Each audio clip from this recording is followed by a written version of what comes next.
All right, so 33 says find the equations of the tangent line and normal line to the given curve at the specified point. So to get the slopes for either of those two, we need the derivative, right? So let's start by calculating y prime. So to take the derivative of 2x e to the x, we need to use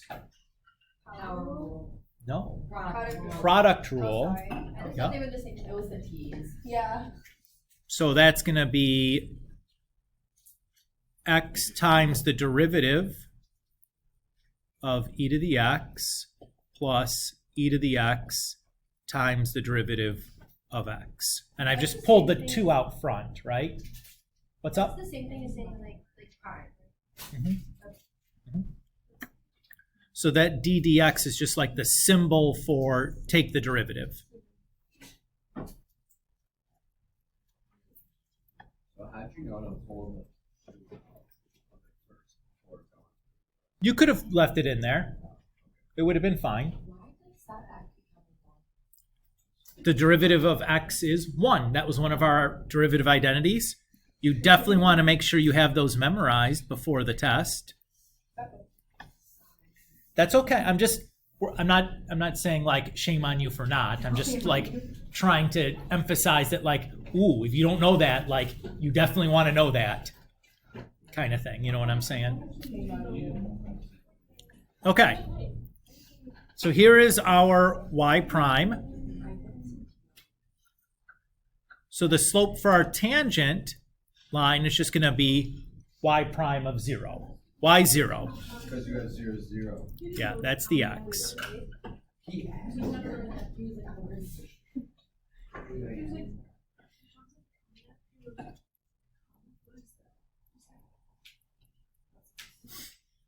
So the slope for the tangent line is 2. So we can say y minus 0 equals 2 times x minus 0, or just like y equals 2x. And then the slope for the normal line is going to be the close negative reciprocal. Yeah. Or opposite is fine. So we do the same thing. Or we can just write it as y equals negative 1/2 x.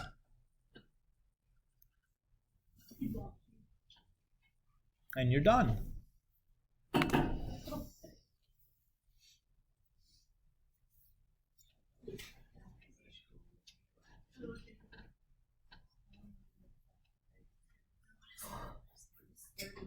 That was 33. Yep. Elena, do you have the next one?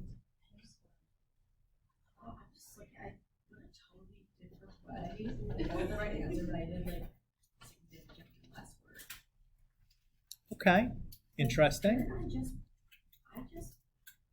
I broke up my 2, my x, and my even x, each x. I just canceled out my x. I got y equals 2x. So you didn't apply the product rule. So that's wrong.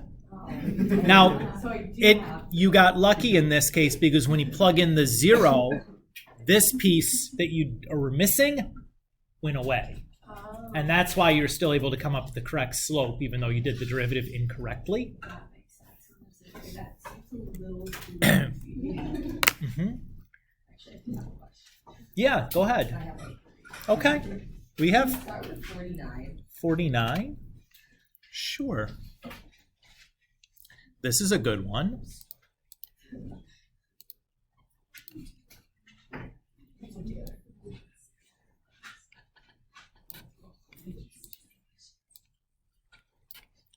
So I guarantee you'll see something like this on the test in one form or another. This is a great one. This screams AP multiple choice question.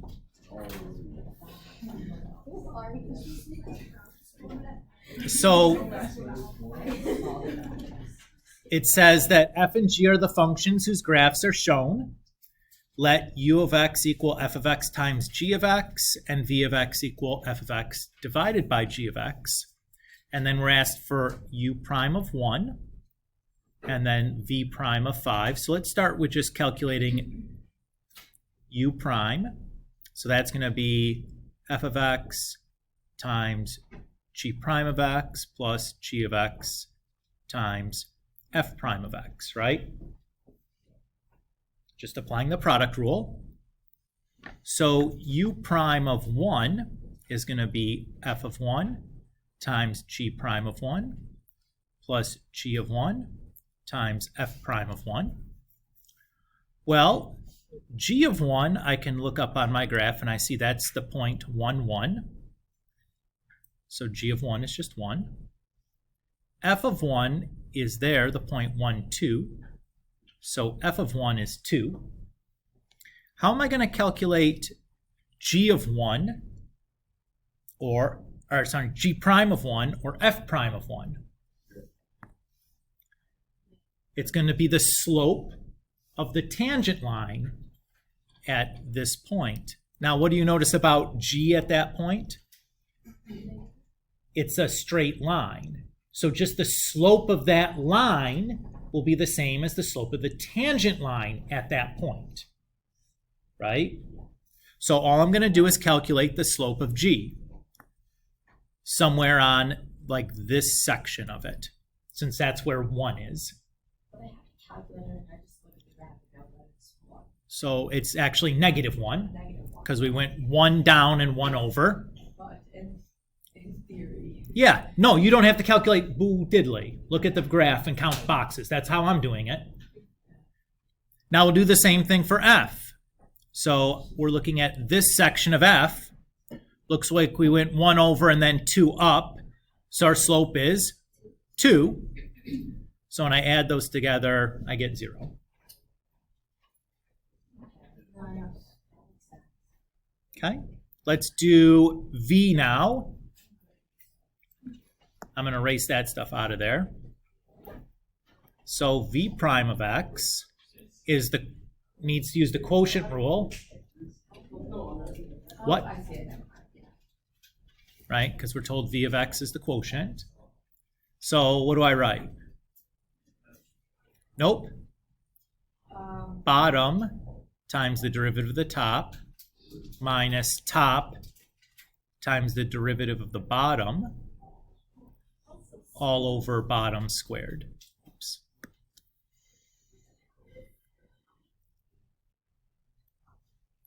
Yes, certainly.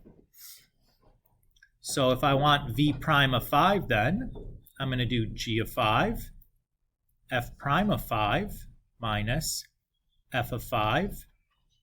Oops, forgot the prime on there. G prime of 5 all over g of 5 squared. Everybody feel good?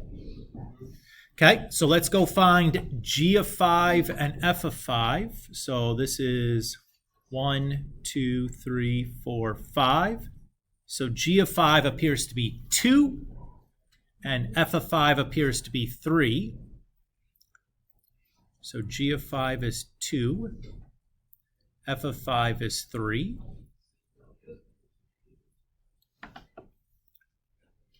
Good with that?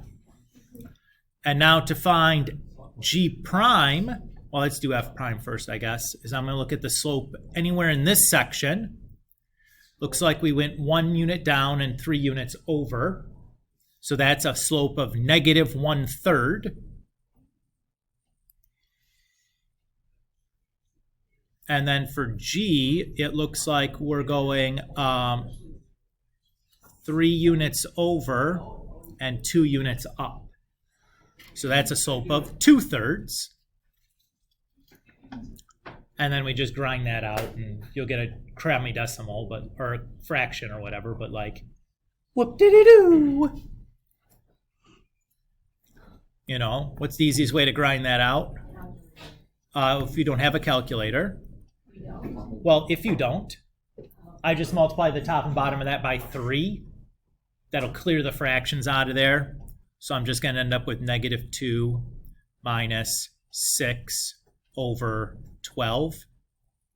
And then that's a little bit easier than mucking around with the fractions inside there. So negative 8 over 12 or negative 2/3. Braden, you're making some faces. So like when I distribute here, the 3 cancels, I just have 2 times negative 1. I distribute here, the 3's cancel, I just have 3 times 2. And then down here I have the 12. And that's a little bit easier arithmetic than like making all the common denominators and like multiplying by reciprocals and like dealing with fractions inside of fractions and all that mess. Like I'm just clearing the fraction out of there and trying to make the arithmetic easy on myself. And that works anytime you have like fractions inside of fractions. It's a good shortcut. Elena, does that feel good? Yes. So the trick was like, how do I do the derivative? Like, how do I calculate f prime of 5? That was my fix. I Yep. got there. The second I was plugging in the rest of the numbers. I Didn't know what to do with the derivative the piece. slope. Yep, which is just the slope. So if you're given a problem like this, guaranteed you're going to have something that looks like piecewise linear or just purely linear, where the derivative is just going to be the slope on a section. They could not give it to you otherwise. I have a few more questions here. Tessa, are you also wanting to get on this? Okay. So civil this morning. Go ahead. Whatever. Who's next? Shout one out. We're like 55, 59, 62. When we're proving, how like acquainted with that would you recommend we be? Let's take a look at one of For these. some topics. Let's look at one of these. Which one do you want to look at? 59 was definitely the, Okay, that's the pick of the litter. yeah. Okay, let's take a peep here.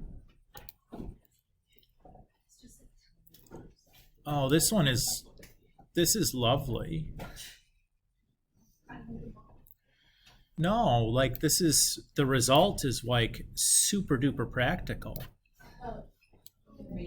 Yeah. You're gonna want to remember this. hypothetically, if I don't. Just what would happen? so this is what you're gonna want to remember, is the thing that the result that you've proven, because this is like a huge time saver. Okay, so let's just show you what you would do, Well, right? if he asked me to prove this stuff, I doubt it, but what they might ask you to do is have like 3 things multiplied together and take the derivative of it. And if you remember this, that's a huge time saver versus doing like a product rule nested inside of another product rules, which is what we're going to do to prove this. oh, okay. So if we want to prove this, we'd say, okay, well, this is the same thing as the derivative of f times the function g times h, right? So we do our product rule. So we have f times the derivative of gh plus gh times the derivative of f, right? Now to do the derivative of gh, we have to do another product property. So that would be like g times the derivative of h plus h times the derivative of g. And then we still have that other stuff. And then I just distribute my f through. And I think, did they arrange it alphabetical? I think they did. And that's the same thing that we had there.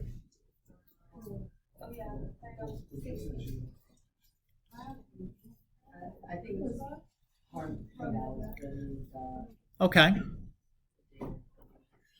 So part B says, show that the derivative of f of x cubed is going to be 3 f of x squared times f prime of x. So here's what I'm going to do. I'm just going to say let f equal f of x, g equal f of x, and h equal f of x. So what part of part A So I'm about ready to plug that stuff then into this. So why did I totally thought that what I used to do that? Now,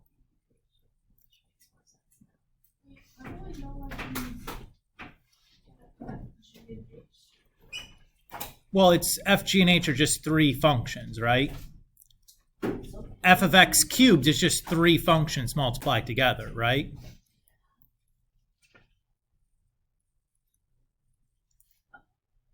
So all I've done is up here I've plugged f of x in for f of x in for g, and f prime of x in for h. And I just did that for each piece. And if I look, each one of these is f of x squared.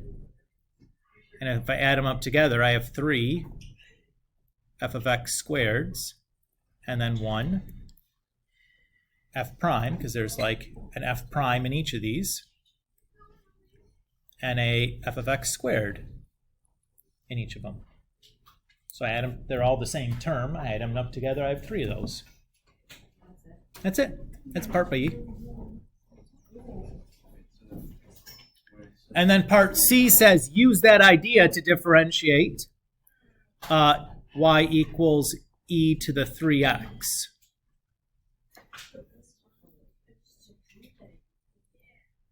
So Elena, what I'll do is I'm just going to think about e to the 3x as e to the x times e to the x times e to the x. Or I could think of it really as e to the x cubed. So I'll use the same formula that we had here. So dy dx is going to be 3 times e to the x squared times the derivative of e to the x, which is just e to the x. So when I multiply this together, I have 3 e to the 3x. Right? Because I have e to the x squared, so I have 3 e to the x's multiplied together, so e to the x plus x plus x. And that's it. So no, I'm not going to ask you to prove anything on a test. I wouldn't ask you to do that. But like this result in particular, where, oh, if I have like 3 things multiplied together, it's just like 2 of the things times the derivative of the third thing, plus 2 of the other things and derivative of one I haven't done yet, plus other 2 things and the derivative I haven't done yet.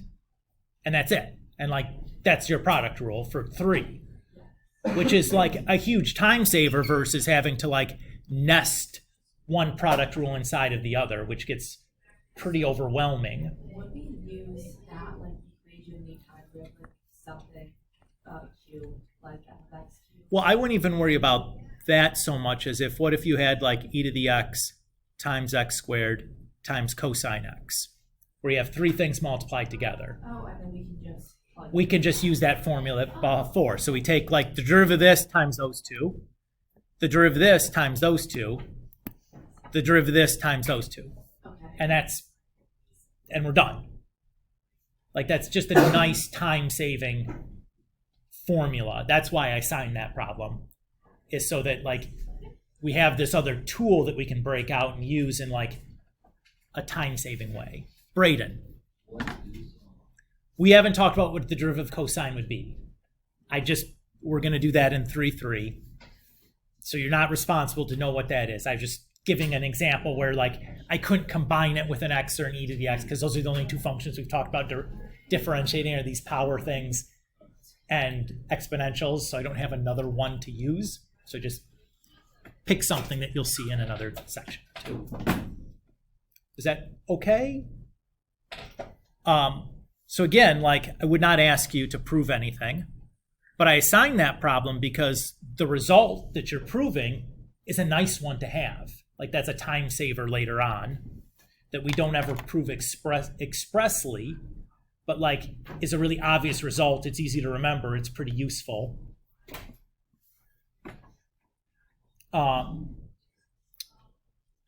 Who's next? Elena. 53? Yeah. Okay. Are these good ones, we're doing, guys? Yeah. Okay.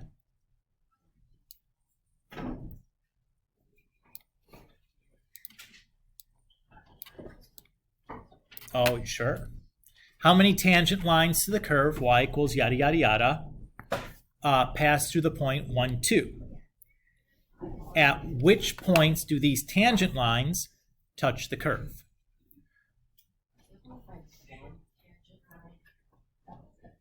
Okay. So let's start by doing this. What's up? Okay. So let's start by calculating the derivative, because we know we're going to need that, right? So what's the derivative? The bottom times the derivative of the top minus the top times the derivative of the bottom over the bottom squared. So that's going to be x plus 1 minus x.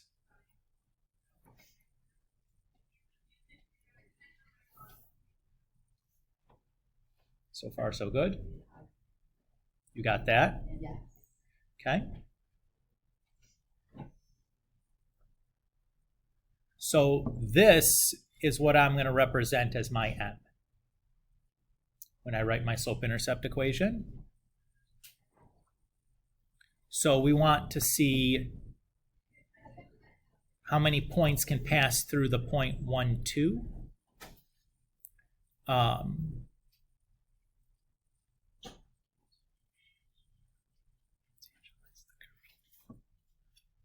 Hold on one second. I need that. That's going to be my slope.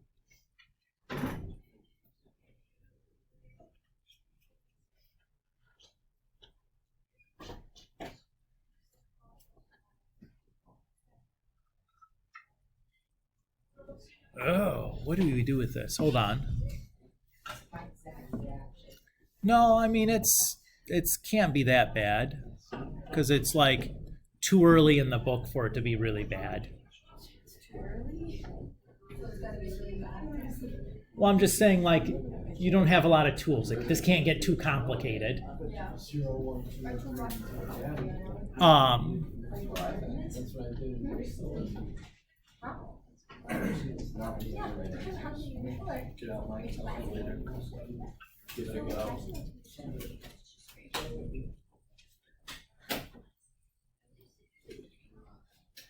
Okay, so let's do this first.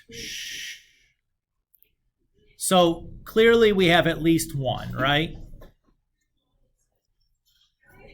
Because this derivative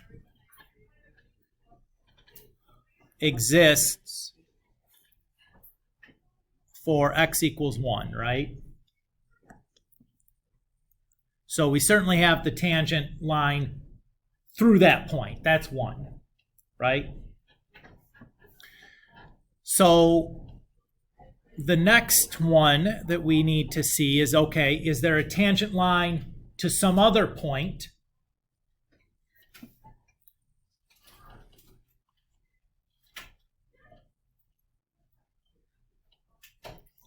We'll say the point AB, where y minus b equals 1 over x plus 1 squared times x minus a. Well, the x and y would have to be 1 and 2 here, right? Yeah.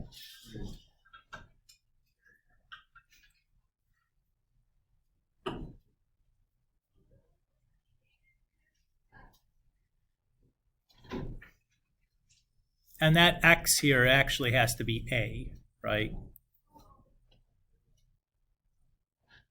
If we're at the point AB, then the slope, that the x and the slope would have to be a. So that would have to hold. Let's see what we get if we mess around with that a little bit. So 2 minus b equals 1 minus a over a plus 1 squared.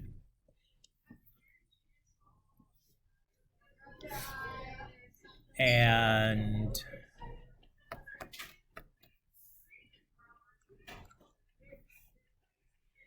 what am I going to do with that?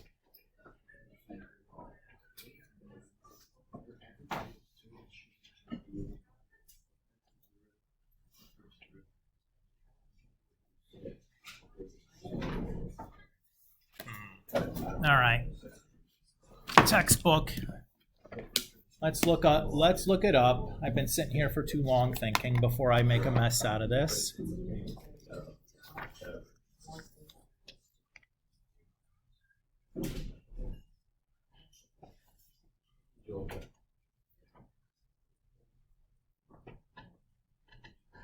Oh, of course. So dumb, Mr. Kulik. All right. Here's what I should have done. This point here, a comma b, that's dumb, because what does b have to look like? No, it has to fit, it has to be a point on that curve. So the y-coordinate needs to be a over a plus 1. Right? Oh, because x is a.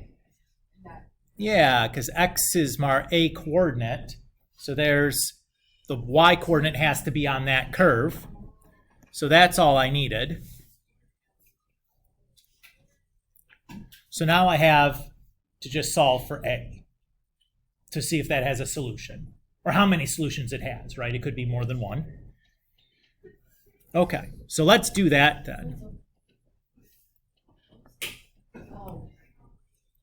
So I'm going to multiply both sides by a plus 1 squared.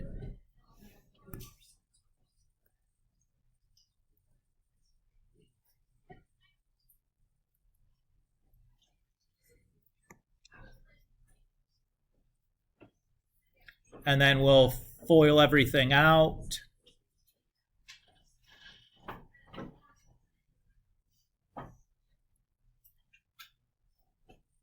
And we'll combine some like terms. So that's, what's up? Because it clears the fractions out of there. Absolutely. So I think I get that.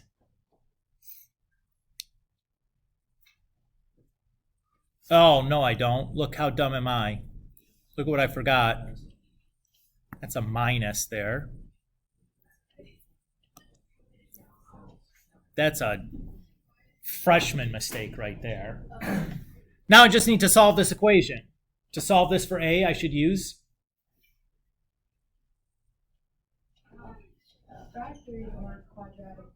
a quadratic formula, right? Because that doesn't factor. So I'd have negative 4 plus or minus square root of 4 squared minus 4 times 1 times 1 all over 2 times 1. So that's going to be negative 4 plus or minus square root 12 over 2. And the square root of 12 is 2 root 3. So I simplify it down to 2 plus or minus root 3.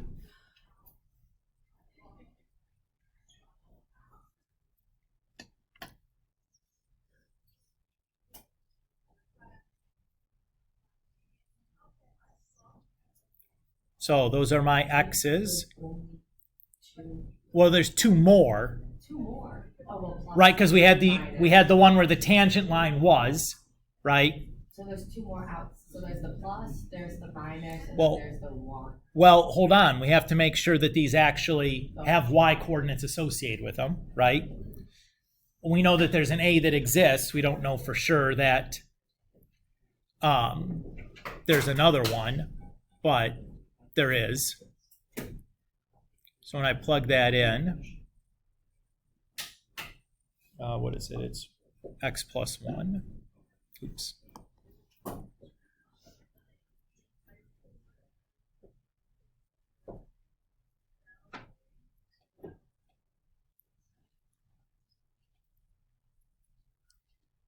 So I guess we could simplify this to -1 plus root 3, and that one to -1 minus root 3. So those are my other 2 points, right? X, Y, X, Y. There's no more. And this is like back to back that half. No. But like, this is something that like I've seen like pop up. Now this is the hardest version of this kind of a problem. Of like, yeah, of like where on the, like how many times can this point be crossed by some other tangent line? Rather than the more common question is like, how many places on the curve is there something with a slope this, which is like the easy version of this kind of problem? You just find the derivative and set it equal to the desired slope and solve for x, see how many you get, how many solutions you get. That's the easy version of this same problem, but it was the same idea, right? This time, instead of like finding the points on f of x where the derivative has a value, we found like the tangent lines, would cross through a point on f of x, which is like kind of the same problem, but it's like the way harder version of it.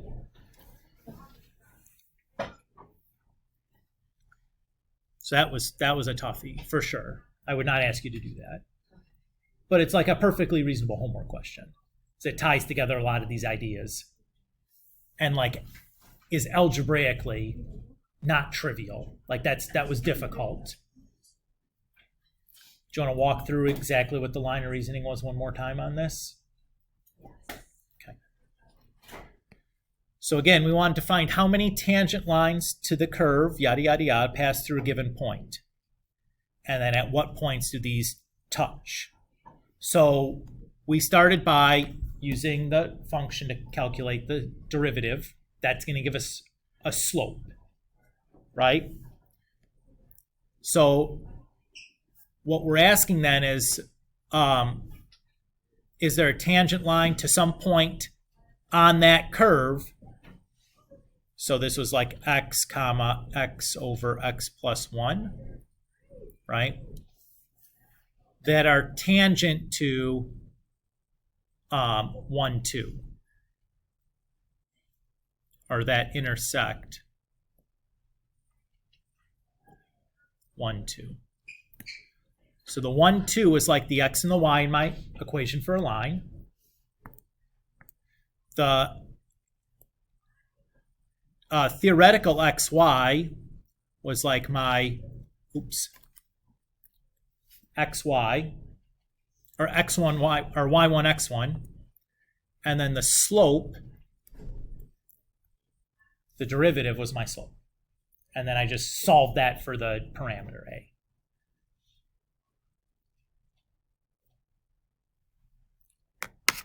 Okay. So again, like sometimes just going back and looking at the overview is like, okay, that wasn't as bad. Coming up with it was hard, but doing it again was not so bad. It was a little bad. I give you that. But like once you've seen it done, it's like, okay, if I recognize what I need to do, like it's not so bad. Prater, you got one? Yeah, can you do one more time where ask how many places were Yeah, so like if we had this problem and you just want to know like how many places where the slope is like 1. So all I'm going to do is take my derivative, set it equal to 1, and then solve that. So if I cross multiply, I get like x plus 1 squared equals 1. X squared plus 2x plus 1 equals 1. Subtract 1 from both sides. Factor my x off. Apply the zero product property to get my 2 solutions. So at 0, x equals 0, and x equals -2. This graph has slope 1. Or if I wanted the points, then I'd plug them back into the y equals. so it'd be like 0, 0, and then what would it be? Negative 2, 2 would be the 2 points when I plug those back through. But that's the easy version of that same question. Does that feel okay? And that much easier, right? Much simpler. Tessa, you had some at one point. Did we cover them already, or do you got some more?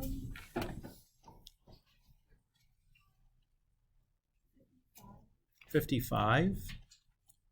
All these ones in the 50s got everybody, huh?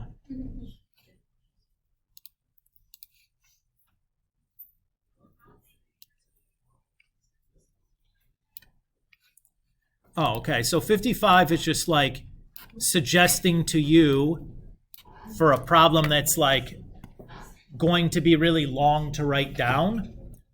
They're just suggesting to think about this as like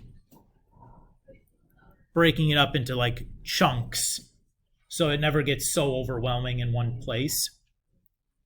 So it's saying, okay, if we think about this just as f of x over g of x, and I write my derivative, oops.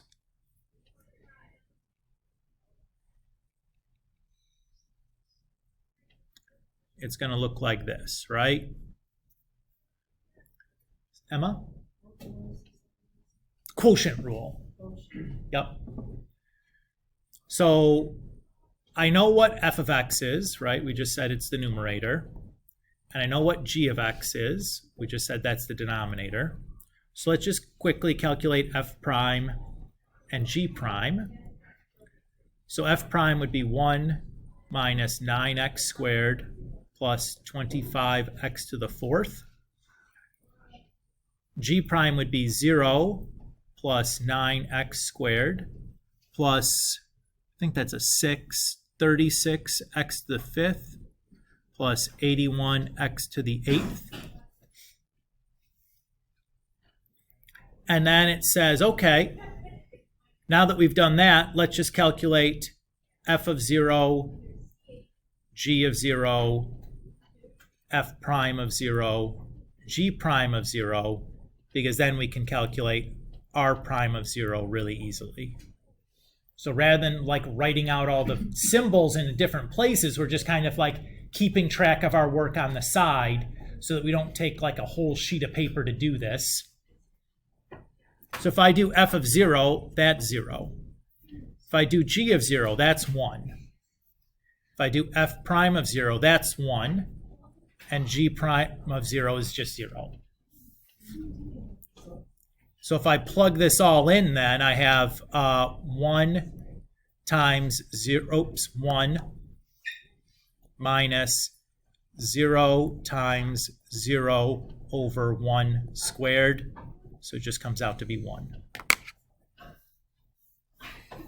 I got that one. Good. Did you do it this way, where it, as they suggested, to like do it in chunks rather than like try to do it all as like one big thing? I just found that prime and prime.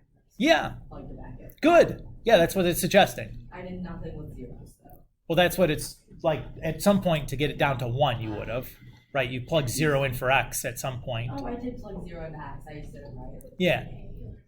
Emma. Yes. That's how you got that answer. Yeah, because anything with an x just turned into a 0, right? So like, like 0, 0, 0, that stays 1, 0, 0, 0. So I'm just like plowing through it in my head real quick. Okay.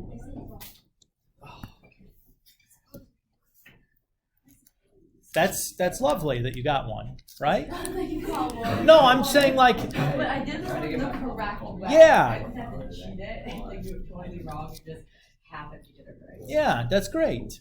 That's great. And this, hey, and listen, this method that they're describing here, the more complicated that fraction gets, and they will get more complicated than even something like this that they've shown, because we've yet to add in like a chain rule or some of these other function types. This becomes a better and better method because it just makes it easier to keep track of everything. Quotient rule is probably my favorite. It's the easiest one. It's by far Good. the best. All day long. Quotient rule. I agree. I get confused between the Power, yeah. I don't know what the power is. Oh, actually, I think power is my favorite. What's the power? Power is where one word like squares something to bring it down. Mhm. Or no, it becomes like six X. Power. It'd be like 6x. What Yeah. is that? How does that break down? It's this Power is the multiplication. That's the one F where it's like times F or F times G, X, like G F prime prime of of X. G plus G prime of F. And that's one power? What? Yeah, I like power, I don't like. I like power. Yeah, I don't mess with that. Okay. So you can like join it. And that's product. Yeah. Okay. And then the one where it had like And I should know. 3, you would just like add one more That would be term so where it was like the cool. third one. Yeah, right, like $30 So what's You that only one? out for 2 hours. F, G prime. By the end of it.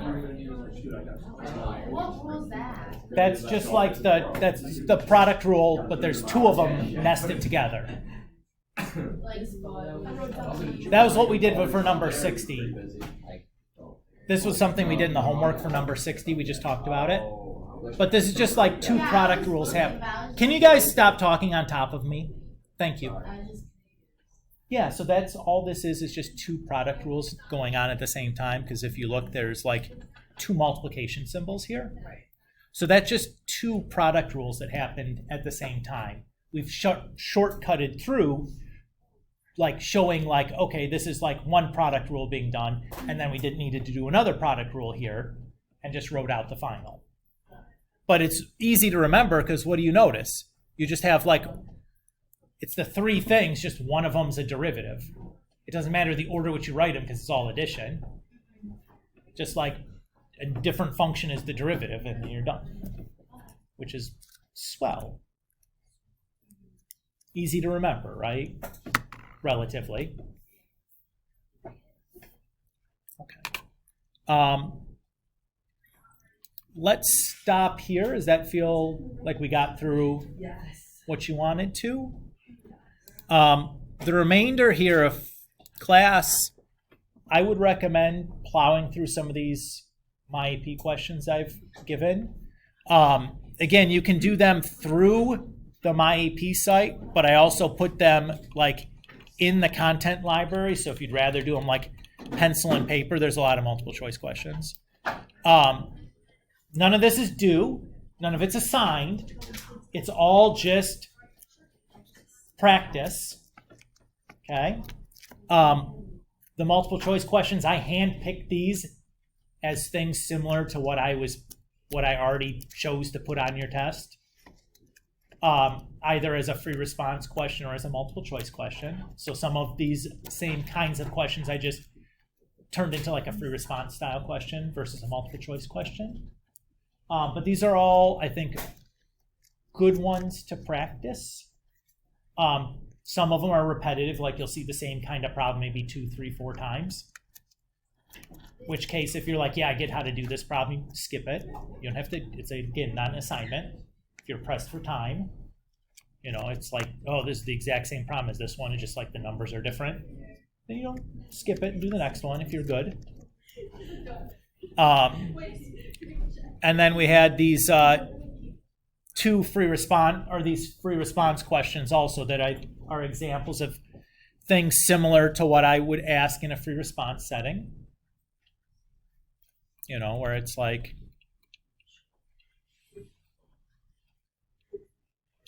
and again, there's only 4 of those.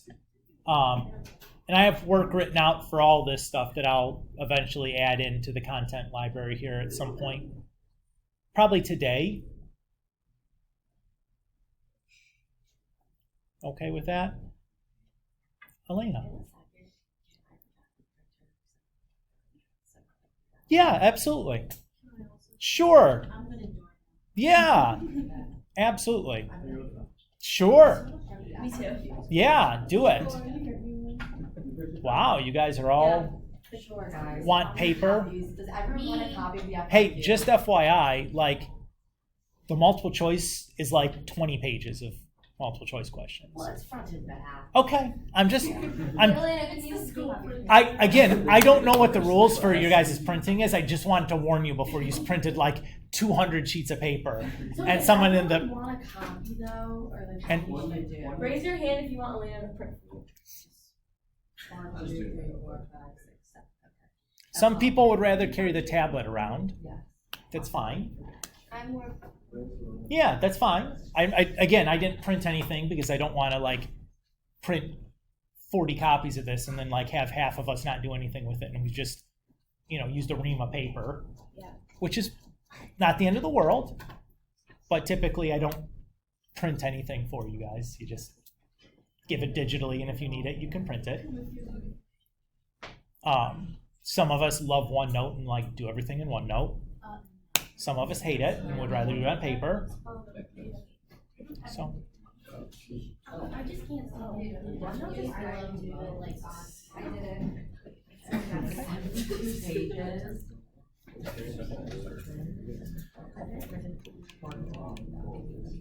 okay.